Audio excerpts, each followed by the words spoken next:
Hello everybody. My name's Dave Ash and I come from the Keep Out St Helier Hospital NHS campaign. Wherever you live in England, you are likely to have a hospital closure programme going on. And even if your local hospital isn't directly threatened with closure, the one next door probably is. You might have heard last week, Simon Stevens has already made it clear that they won't be able to meet the 18-week target for elective operations and the 4-hour target for A&E. Accident and emergency 4-hour target is already being quietly dropped. None of this is an accident, but it is an emergency. Soon, very soon, we will all be left with a stark choice.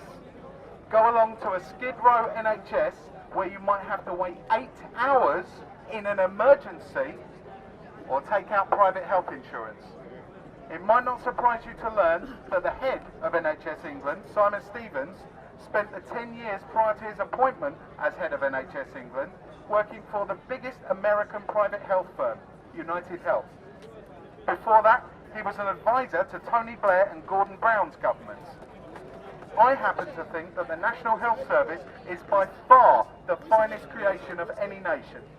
It embodies perfectly the kind of society that I want to live in, and indeed I want my children to grow up in. It is paid for by everyone, and it's for everyone. Everyone gets the help they need, when they need it, whoever they are. We demand that the NHS must be returned to its original principles, whereby it is publicly provided by directly employed staff. We demand an end to private profiteers grabbing a profit while hiding behind the NHS logo. Paid for by general taxation, where those who earn the most pay the most. Publicly accountable by restoring the Health Secretary's duty to provide. It's shocking, but the media failed to report that the Secretary of State for Health is no longer required to provide you with an NHS, thanks to the Health and Social Care Act 2012.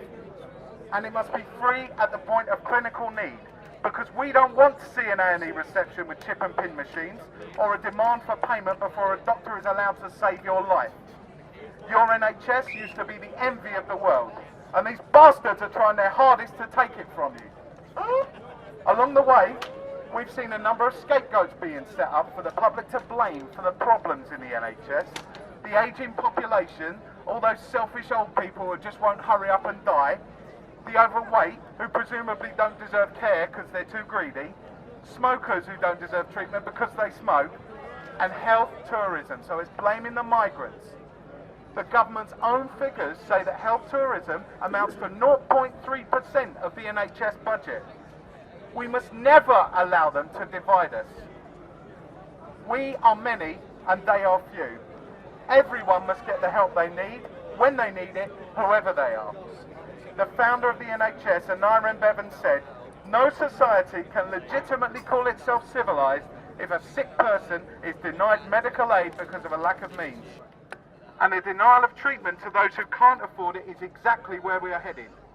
Don't believe the lie that we can't afford a proper NHS or that we need a special new tax to pay for it.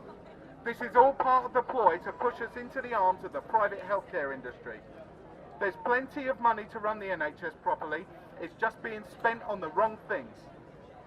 For example, since the Health and Social Care Act opened up every part of your NHS to the competitive market, the administration alone of this marketplace is costing upwards of £10 billion a year. Every penny of that should have gone on patient care, or nurses' wages, or buying bandages. But instead it's going to contract lawyers and marketing experts who are being paid this money to take the most profitable bits of your NHS and hand it to the likes of Richard Branson's Virgin Care. We must return to a system where we leave no one behind, where we only say we've crossed the finish line when the last of us does. Because no one is alone, and there is such a thing as society. We do not turn our backs on those facing hard times. We do not abandon them or exploit their weakness, because they are us. Yay! If not now, then at some point, and inevitably, they are us. Anira Bevan said that the NHS would last as long as there were folk left with the faith to fight for it. We have that faith, But by God, we need your help to fight for it. Thank you.